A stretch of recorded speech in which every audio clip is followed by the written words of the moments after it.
алкоголь отурасы боюнча, тармагы боюнча. Азыр мынакай берип атат бизге.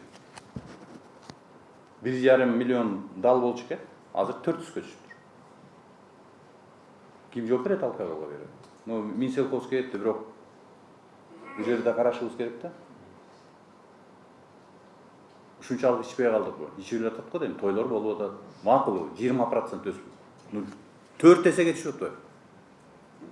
1,5 миллиард болчу экен, миллион болчу экен да. Азыр 441 экен. А бирок статистика берип атат. Кирген арак жана башка продукциялары мурункуларга караганда абдан өскөн. Значит, импортта жок болуп атат да.